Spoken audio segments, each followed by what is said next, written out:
आज हम लोग पढ़ने जा रहे हैं अर्थमेटिक का सबसे important chapter time and work, कार्य और समय।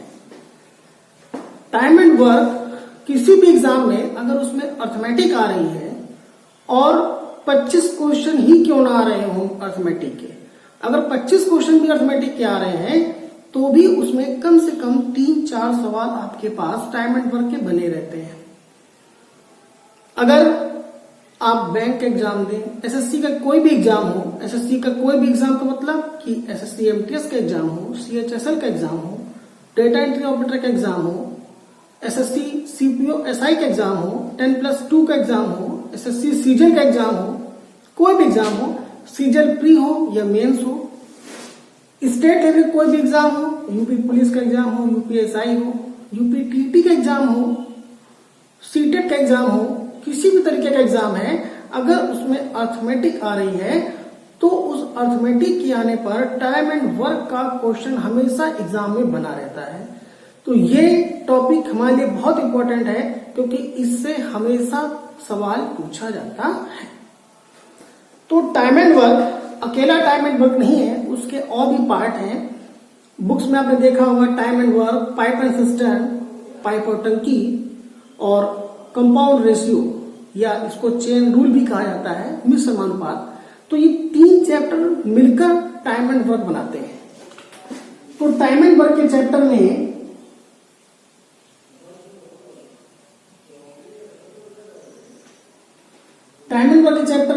हम लोग को टाइम एंड वर्क पढ़ना है। टाइम एंड वर्क के साथ साथ जो इसका सहयोगी चैप्टर है पाइप एंड सिस्टम, ये पढ़ना है, और उसके साथ साथ हम लोग को पढ़ना होता है कंपाउंड रेशियो, मिश्र समानुपात। इसको हम लोग क्या बोलते हैं? मिश्र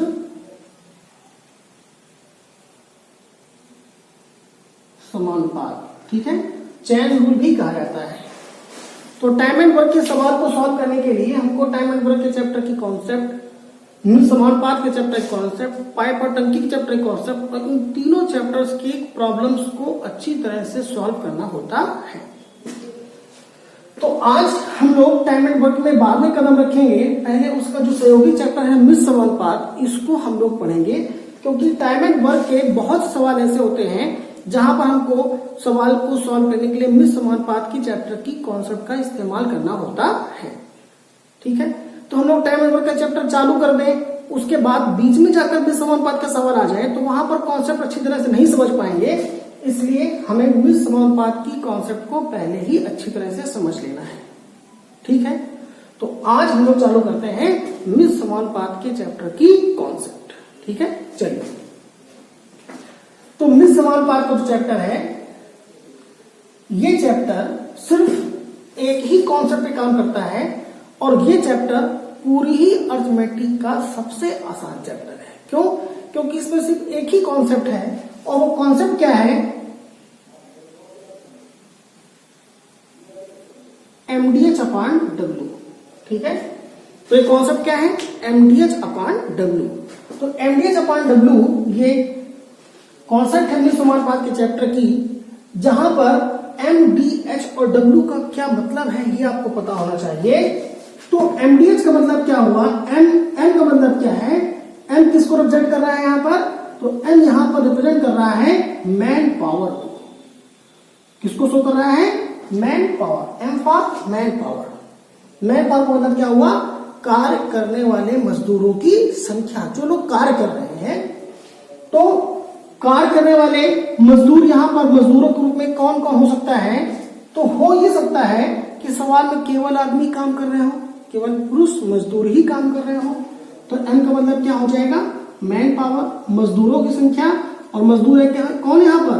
केवल आदमी काम कर रहे हैं, नंबर ऑफ मैन।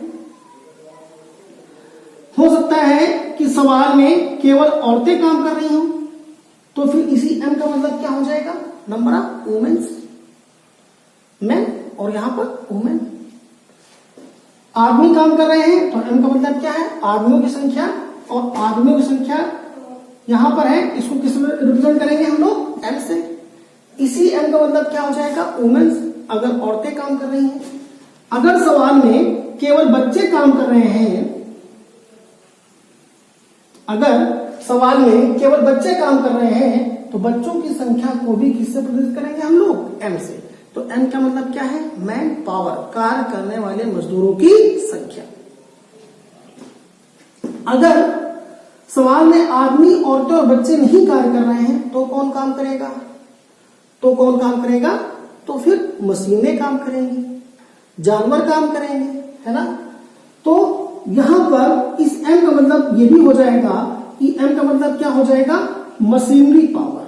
m का मतलब क्या हो जाएगा? Machinery power. मशीनरी पावर का मतलब क्या होगा कि कितने इंजन काम कर रहे हैं, कितने ट्यूबवेल काम कर रहे हैं, कितने ट्रैक्टर काम कर रहे हैं, ठीक है। तो m का मतलब क्या है? मैन पावर, मजदूरों की संख्या। और मजदूरों की संख्या तीन तरह से होगी। सवाल में केवल आदमी काम करेंगे, केवल औरतें मिलकर काम करेंगी, केवल बच्चे काम करेंगे, या ये लोग मिलकर काम करेंगे। आदमी औरतें मिलकर काम करेंगे, औरतें बच्चे मिलकर काम करेंगे, आदमी बच्चे मिलकर काम करेंगे, तीनों मिलकर काम करेंगे। तो जो कोई भी काम करेगा उसको किससे प्रदर्शित करेंगे हम लोग? m से। तो ये m का मतलब क्या है? मैन पावर, मशीनरी पावर, और या फिर कार्य करने की क्षमता। कार्य करने की क्षमता। अगर किसी सवाल में हमको मजदूरों की संख्या नहीं दे रखी है और उनकी क्षमताओं की तुलना की गई है तो इसी m का मतलब क्या हो जाएगा? कार्य करने की क्षमता। जो व्यक्ति कार्य कर रहा है या जो मशीनें काम कर रही हैं उनके कार्य करने की जो कुल क्षमता होगी उसको भी किससे प्रदर्शित करेंगे हम लोग? m से। तो m का मतलब क्या है? मैन पावर, मशीनरी पावर, या फिर इफिशियंसी, कार्य करने की क्षमता। बताइए, क्लियर है? तो m किसको रिप्रेजेंट करेगा? सवाल में जो कोई भी कार्य कर रहा है वो क्या कहलाएगा? m। m का मतलब क्या है? Man power. और मैन पावर में कौन कौन आएगा? केवल आदमी, केवल औरतें, केवल बच्चे, या ये लोग आपस में मिलकर, आदमी औरतें मिलकर काम करेंगे, औरतें बच्चे मिलकर काम करेंगे, आदमी बच्चे मिलकर काम करेंगे, सभी मिलकर काम करेंगे। तो जो लोग कार्य करेंगे उसको किससे बंद करेंगे हम लोग? m से। इसी m का मतलब क्या है? मशीनरी पावर और कार्य करने की क्षमता, इफिशियंसी। तो इन तीनों को हम लोग किससे रिप्रेजेंट करते हैं? m के द्वारा रिप्रेजेंट करते हैं। क्लियर है यहां तक? चलिए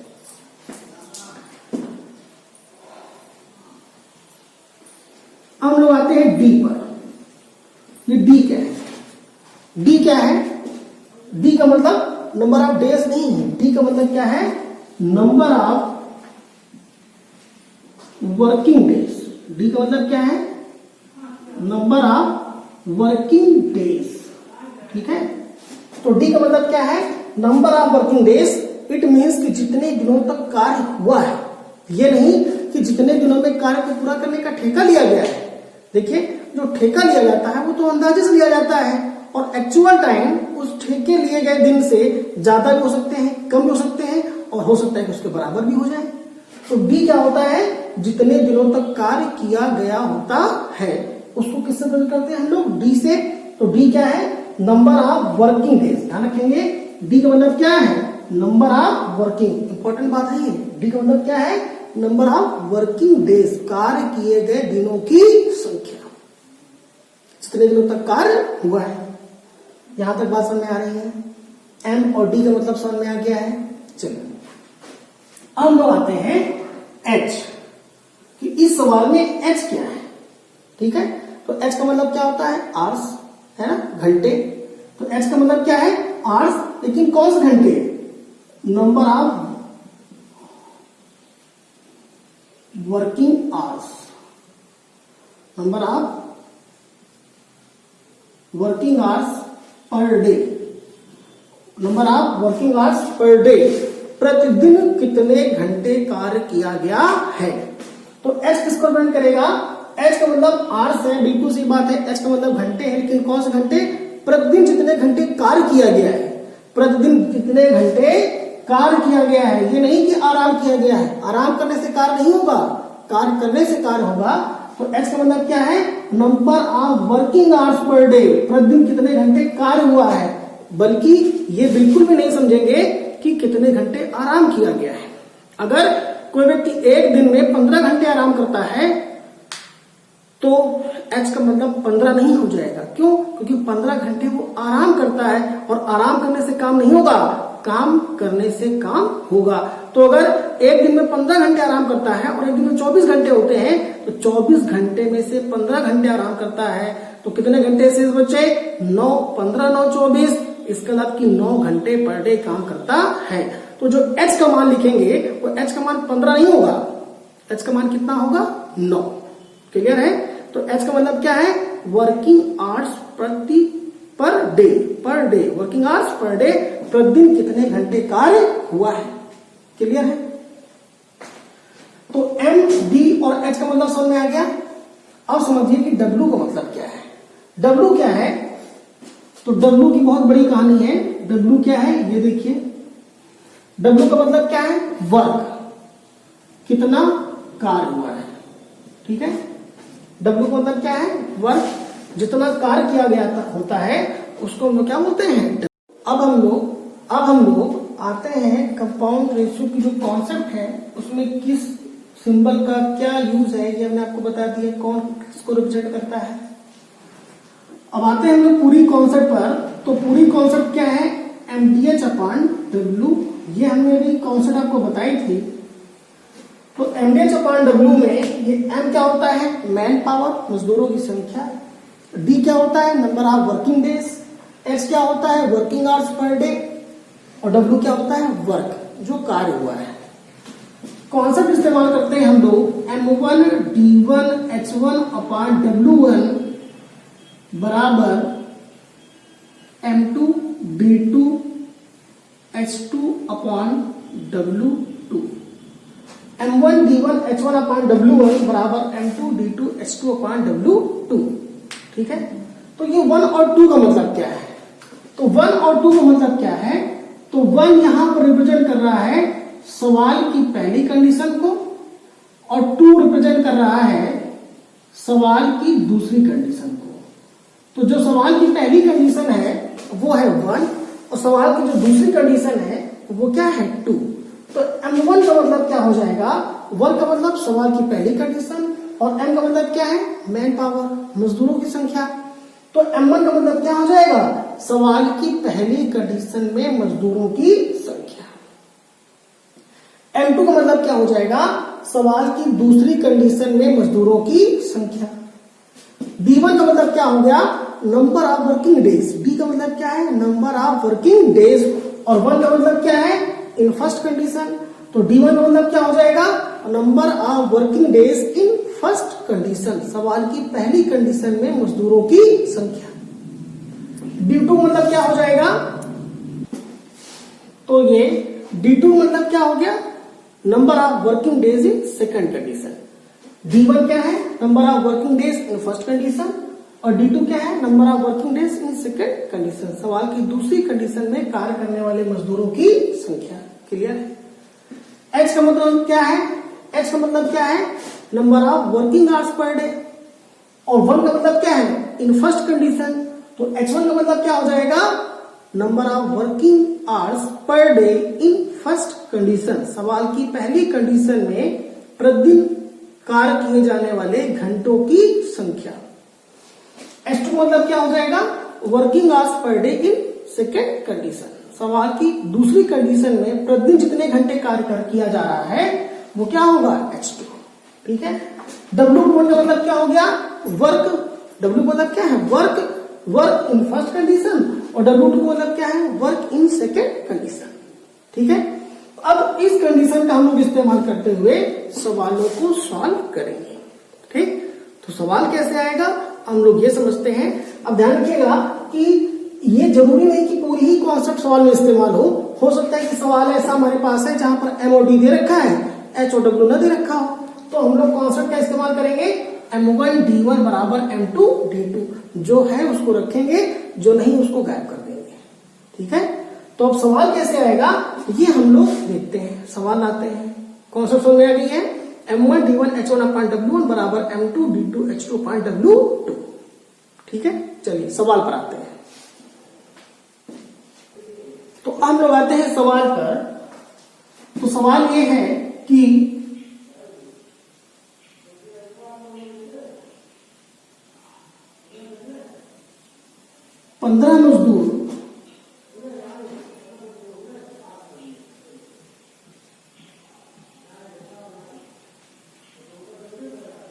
किसी कार्य को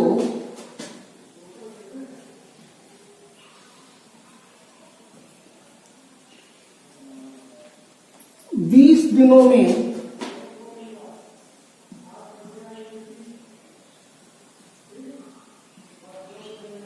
पूरा करते हैं।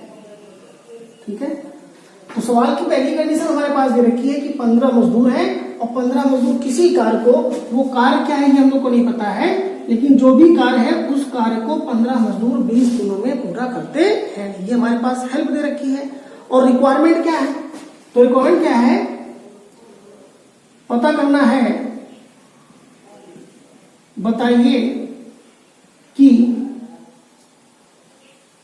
5 मजदूर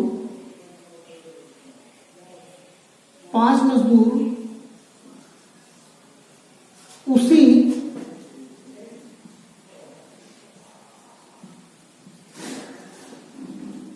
कार्य को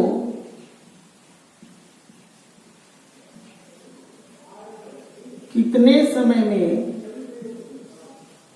पूरा करें। ठीक है, अगर इन सवालों को आप अच्छी तरह समझना चाहते हैं तो आप अपनी एक नोटबुक तैयार करें और उसमें हर एक एग्जाम्पल को नोट करें। हम आपको स्टेप वाइज जीरो से क्लास स्टार्ट कर रहे हैं, तो बेसिक तरीके से जीरो से बढ़ते हुए कैसे हम लोग टॉप पर पहुंचेंगे, हम उस तरह से आपको सवाल सॉल्व करवा रहे हैं। ठीक है, तो पहला एग्जाम्पल हम लोगों ने ले रखा है कि 15 मजदूर किसी कार्य को 20 दिनों पूरा करते हैं, तो बताइए कि 5 मजदूर उसी कार्य को कितने समय में पूरा करेंगे। ठीक है, तो देखिए इस सवाल में कहीं पर भी घंटे की बात नहीं की गई है, कितने घंटे पर डे काम हो रहा है ये नहीं दे रखा है। सवाल में कार्य कितना है वो भी नहीं दे रखा है। क्या कहा गया है, उसी कार्य को, मतलब कि जिस कार्य को पहले वाले मजदूर कर रहे थे उसी कार्य को दूसरे वाले मजदूर भी कर रहे हैं। सेम वर्क है, तो अगर सेम वर्क है तो जो हमारी कॉन्सेप्ट है MDH/W की, उसमें H नहीं दे रखा है इस सवाल में, W नहीं दे रखा है, तो H और W को हम लोग सवाल से बाहर कर देंगे। तो जब H और W को हम लोग बाहर कर देंगे तो हमारे पास कौन बचेगा, M और D ही तो बचेगा।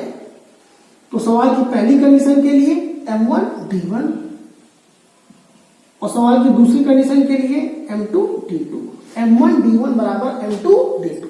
ठीक है, तो सिर्फ इतनी ही कॉन्सेप्ट का इस्तेमाल करेंगे, पूरी कॉन्सेप्ट का इस्तेमाल नहीं करेंगे। क्लियर है यहां तक? चलिए अब वैल्यू पुट अप करते हैं। तो M1 क्या है, M1 है क्या, M1 क्या है, सवाल की पहली कंडीशन में कार्य कर रहे मजदूरों की संख्या। और सवाल की पहली कंडीशन में कितने मजदूर कार्य कर रहे हैं, 15। सवाल की पहली कंडीशन में कितने मजदूर कार्य कर रहे हैं, 15। तो ये हमारा क्या हो जाएगा, M1। ये हमारा क्या हो जाएगा, M1।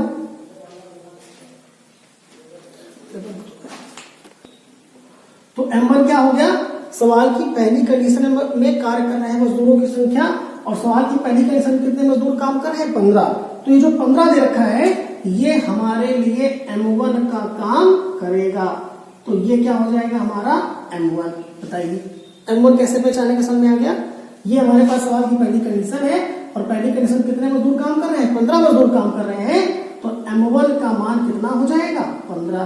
बताइए क्लियर है। तो चलिए M1 के प्लेस पर क्या लिखेंगे हम लोग, 15।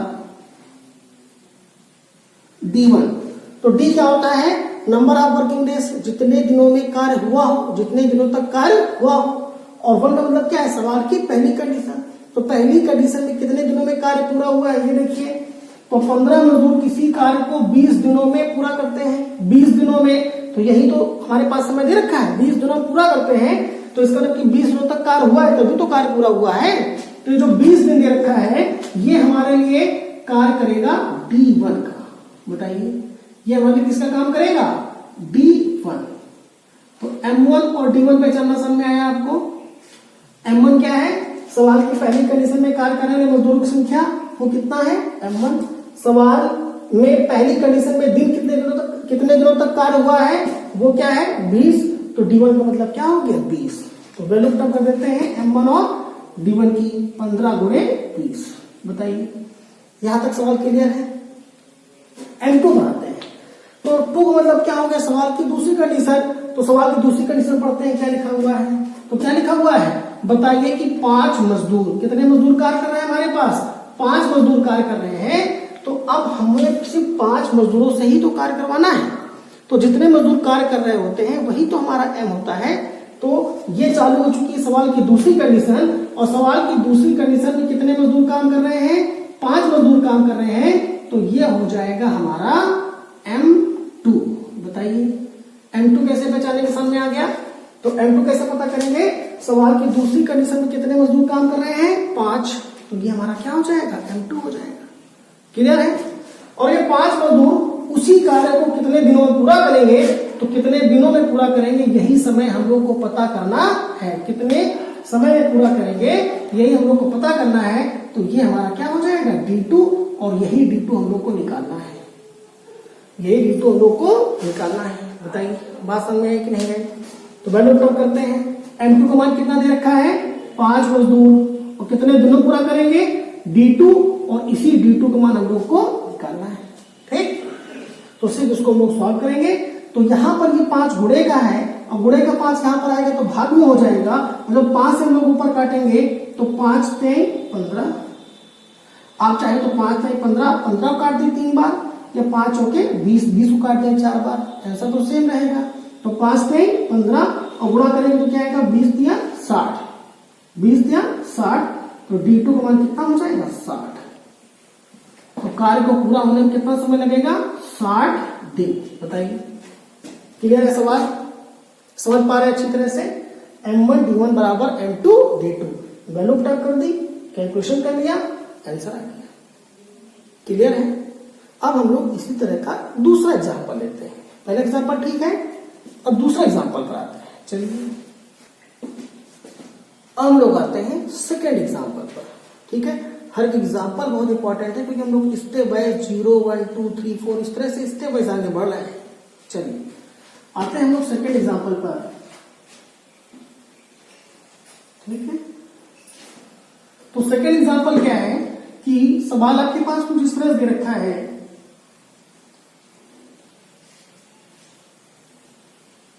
पंद्रह मजदूर 8 घंटे प्रतिदिन कार्य करके 8 घंटे प्रतिदिन कार्य करके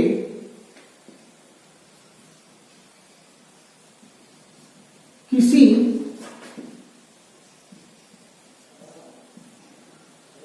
कार्य को 20 दिनों में पूरा करते हैं। ठीक है, तो ये सवाल की पहली कंडीशन है कि कितने मजदूर काम कर रहे हैं, 15 मजदूर 8 घंटे प्रतिदिन कार्य करके किसी कार्य को 20 दिनों में पूरा करते हैं। ठीक है, ये हमारे पास हेल्प हो गई। अब रिक्वायरमेंट क्या है ये देखिए। तो रिक्वायरमेंट क्या है, तो बताना है कि 25 मजदूर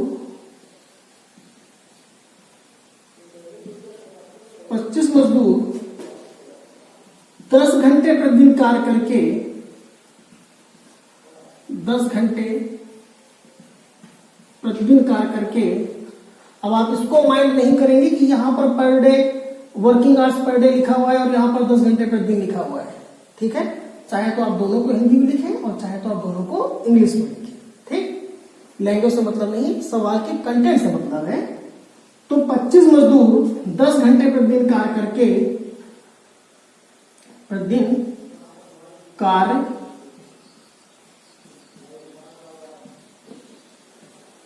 करके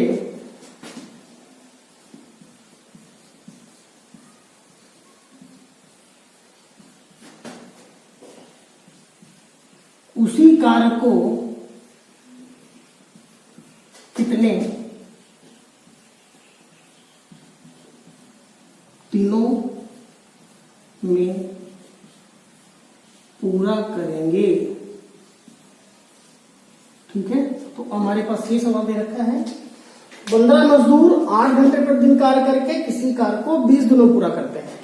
तो बताना है कि 25 मजदूर 10 घंटे प्रतिदिन कार्य करके उसी कार्य को कितने दिनों में पूरा करेंगे।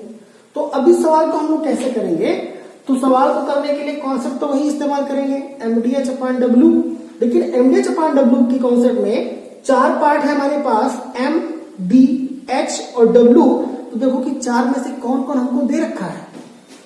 तो सवाल को हम लोग पढ़ेंगे तो सवाल में क्या कहा गया है कि 15 मजदूर। इसका मतलब कि सवाल की ये हमारे पास पहली कंडीशन है और पहली कंडीशन में हमारे पास कितने मजदूर काम कर रहे हैं, 15 मजदूर काम कर रहे हैं। तो जितने मजदूर काम कर रहे होते हैं उनको हम लोग बोलते हैं m, उनको हम लोग क्या बोलते हैं m। और सवाल की पहली कंडीशन है तो ये क्या हो गया m1। तो सवाल की पहली कंडीशन में कितने मजदूर काम कर रहे हैं 15, तो ये हमारा क्या हो जाएगा m1 हो जाएगा। 8 घंटे प्रतिदिन कार्य करके, तो जितने घंटे प्रतिदिन कार्य किया जा रहा होता है उसको हम लोग क्या बोलते हैं h। क्या बोलते हैं उसको हम लोग h। h का मतलब क्या होता है वर्किंग आवर्स पर डे, और वर्किंग आवर्स पर डे कितना है यहाँ पर 8। तो इसका मतलब ये है कि 8 घंटे का प्रतिदिन कार्य हो रहा है तो ये हमारा क्या कहलाएगा h कहलाएगा। लेकिन ये है सवाल की पहली कंडीशन, तो इसको हम लोग क्या बोलेंगे h1, इसको हम लोग क्या बोलेंगे h1। ठीक है, 8 घंटे प्रतिदिन कार्य करके किसी कार्य को 20 दिनों पूरा करते हैं, 20 दिनों में। तो 20 दिनों में कार्य पूरा कर लिया है तो इसका मतलब कि कार्य को पूरा करने के लिए 20 दिनों तक कार्य किया है। तो जितने दिनों तक कार्य किया गया होता है उसको हम लोग क्या बोलते हैं डी। तो यहाँ पर जो 20 दिन में कार्य पूरा हो रहा है इसको हम लोग क्या बोलेंगे डी। और ये है सवाल की पहली कंडीशन, तो ये हो जाएगा D1। तो क्या हो जाएगा D, तो ये हो जाएगा हमारा D1। ठीक है, तो M1 D1 H1 सवाल की पहली कंडीशन पूरी हो चुकी है। W नहीं दे रखा है, तो अगर W नहीं दे रखा है तो हम लोग कॉन्सेप्ट इस्तेमाल करेंगे M1 D1 H1 बराबर M2 D2 H2। जो दे रखा है उसको रखना है, जो नहीं दे रखा है उसको सवाल को दोनों तरफ से गायब कर देना है। देखिए W नहीं दे रखा था तो सवाल की दोनों कंडीशन से हमने W को गायब कर दिया। तो कॉन्सेप्ट लगाएंगे M1 D1 H1 बराबर M2 D2 H2। क्लियर है, तो M1 का मान कितना निकाल के रखा है हम लोगों ने 15। D1 का मान क्या दे रखा है सवाल में, तो D1 कितना है 20 दिनों तक कार्य हुआ था। H1 का मान कितना दे रखा है 8। तो सवाल की पहली कंडीशन तो पूरी हो चुकी है। अब सवाल की दूसरी कंडीशन में 3 फैक्टर्स हैं हमारे पास M2 D2 H2। अब इनमें से क्या दे रखा है और क्या निकालना है ये पता कर लेते हैं। तो ये चालू होती है सवाल की दूसरी कंडीशन, जो रिक्वायरमेंट है हमारे पास। तो इसमें क्या लिखा हुआ है कि 25 मजदूर 10 घंटे प्रतिदिन कार्य करके। इसका मतलब क्या हुआ कि सवाल की दूसरी कंडीशन में हमें 25 मजदूरों से काम करवाना है, 25 मजदूरों से काम करवाना है। तो जितने मजदूरों से कार्य करवाया जा रहा होता है उसको बोलते हैं हम लोग मैन पावर, और ये M हो जाएगा। लेकिन ये सवाल की दूसरी कंडीशन है तो इसको हम लोग क्या बोलेंगे M2। इसको हम लोग क्या बोलेंगे M2। तो M2 का मान कितना है 25। 10 घंटे प्रतिदिन कार्य करके, तो अब हमको 10 घंटे प्रतिदिन काम करवाना है। तो जितने घंटे प्रतिदिन कार्य करवाया जा रहा होता है उसको हम लोग बोलते हैं H। लेकिन ये है सवाल की दूसरी कंडीशन, तो इसको हम लोग क्या बोलेंगे H2। क्लियर है, और कितने दिनों में कार्य पूरा होगा इस D2 का मान हम लोग को निकालना है। तो चलिए जो वैल्यू पता है उसको हम लोग पुटअप करते हैं। तो M2 का मान कितना है 25 मजदूरों से काम करवाना है। कितने दिनों में काम होगा ये पता करना है, और कितने घंटे प्रतिदिन काम करवाना है 10 घंटे प्रतिदिन काम करवाना है। तो M1 D1 H1 बराबर M2 D2 H2। क्लियर है, इसको हम लोग कैलकुलेट कर लेंगे, आंसर आ जाएगा। तो देखिए जब 0 से काटेंगे तो 0 से 0 क्या हो जाएगा कैंसिल। 5 से काटेंगे इसको हम लोग, 5 से 15, 5 से काटेंगे इसको 55 25। अब कुछ कटने वाला तो है नहीं, सीधे मल्टीप्लाई करेंगे। 8 दूनी 16, 16 तिरके कितना होता है 48। राइट हैंड साइड पर क्या बच रहा है 5 इंटू D2। तो D2 के मल्टीप्लाई में है 5, तो 5 यहां पर आ जाएगा तो किसमें हो जाएगा भाग में। गुणे में है तो इधर आएगा तो किसमें हो जाएगा भाग में। और जब 48 में हम लोग 5 का भाग करेंगे तो 5 9 45, कितना बचा 3। ठीक है, तो 9 सही 3/5 दिन। ठीक है, तो सवाल में पूछा जाए कि कार्य कितने दिनों में समाप्त होगा, तो 9 सही 3/5 दिनों में समाप्त होगा। और सवाल में अगर पूछा जाए कि कार्य किस दिन समाप्त होगा, तो 9 दिन पूरे हो चुके हैं और 10वां दिन प्रारंभ हो चुका है, तो कार्य 10वें दिन समाप्त होगा। क्लियर है? तो ये एग्जाम्पल नंबर 2 है जिसमें MDH 3 फैक्टर दे रखे थे और पहले सवाल में M और D दे रखा था। अब हम लोग आते हैं जब हमारे पास सवाल में चारों फैक्टर दे रखे हो। ठीक है, तो अगले एग्जाम्पल पर आते हैं। तो अब हम लोग आते हैं अगले एग्जाम्पल पर, एग्जाम्पल नंबर 3। ठीक है, तो सवाल ये है कि 20 मजदूर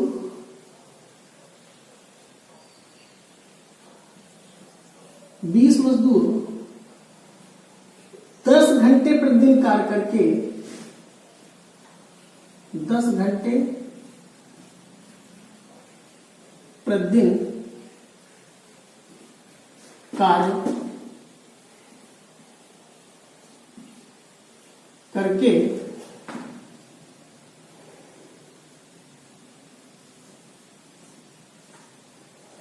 2000 खिलौने 40 दिनों में बनाते हैं। 2000 खिलौने 40 दिनों में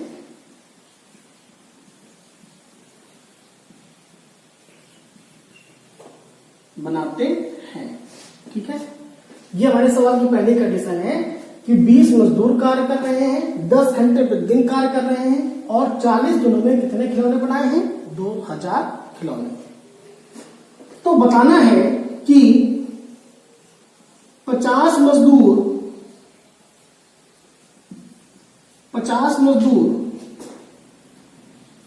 5 घंटे प्रतिदिन कार्य करके 5 घंटे प्रतिदिन 5 घंटे प्रतिदिन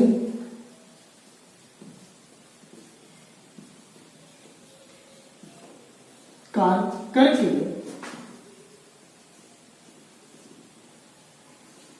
5000 खिलौने कितने दिनों में बनाएंगे?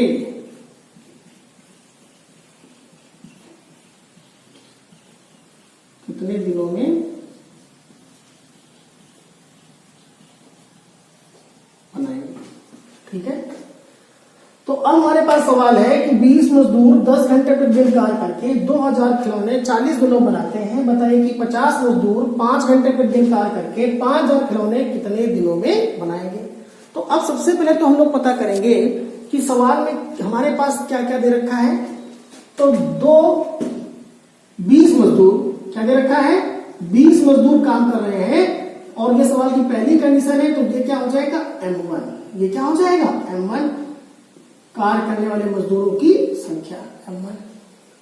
20 मजदूर 10 घंटे प्रतिदिन कार्य करके, तो 10 घंटे प्रतिदिन कार्य हो रहा है, तो जितने घंटे प्रतिदिन कार्य हो रहा होता है उसको हम लोग क्या बोलते हैं? H।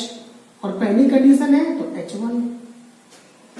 10 घंटे प्रतिदिन कार्य करके 2000 खिलौने, यहां पर कार्य क्या है? खिलौने बनाना ही तो कार्य है। तो जितने खिलौने बनाए गए हैं यही हमारा कार्य है। तो कितने खिलौने बनाए गए हैं? 2000 खिलौने बनाए गए हैं। तो 2000 खिलौने बनाए गए हैं, यही हमारा कार्य है। तो कार्य को किससे प्रदर्शित करते हैं हम लोग? W से।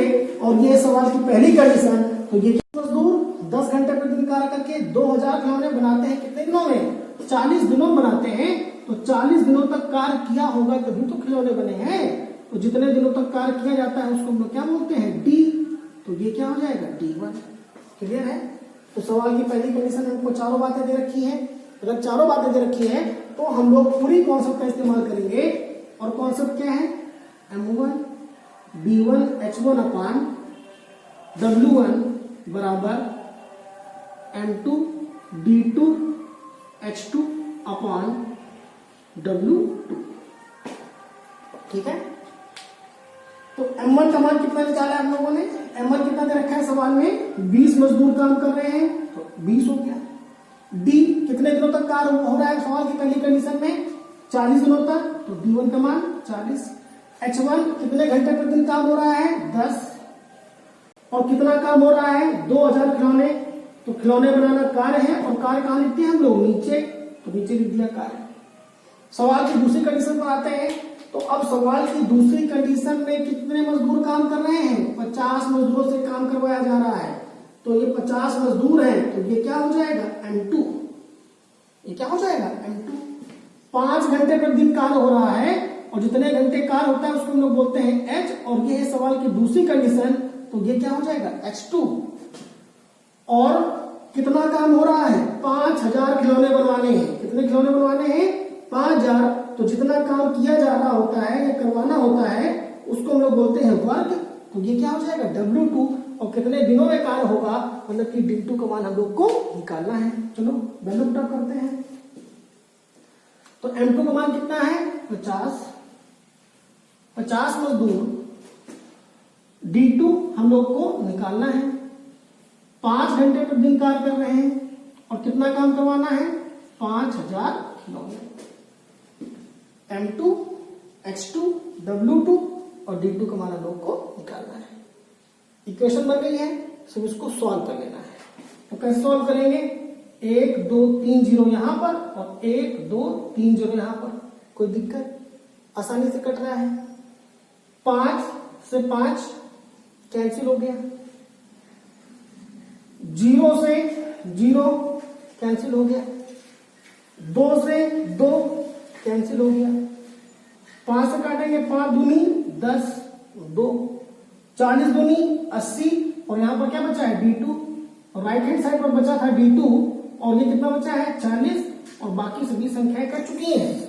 40 गुणे 2, यहां पर क्या बचा है 40 गुणे 2, तो 40 दूनी 80, 40 और ये वाला 2, तो 40 दूनी 80। तो D2 का मान क्या हो जाएगा 80 दिन। तो कार्य को पूरा होने में कितना समय लगेगा 80 दिन का समय लगेगा। क्लियर है, ये एग्जांपल समझ में आ रहा है। तो ये हमारे पास तीसरा एग्जांपल है, जहां पर आपके पास M, D, H, W चारों मान दे रखे हैं। ठीक है, अब इसी संबंधित और किस तरह सवाल बनता है ये हम लोग अगले एग्जांपल में समझते हैं। ठीक है, तो आते हैं हम लोग ये अगले एग्जांपल। ये समझ में आ गया है, चलिए अगले एग्जांपल पर आते हैं।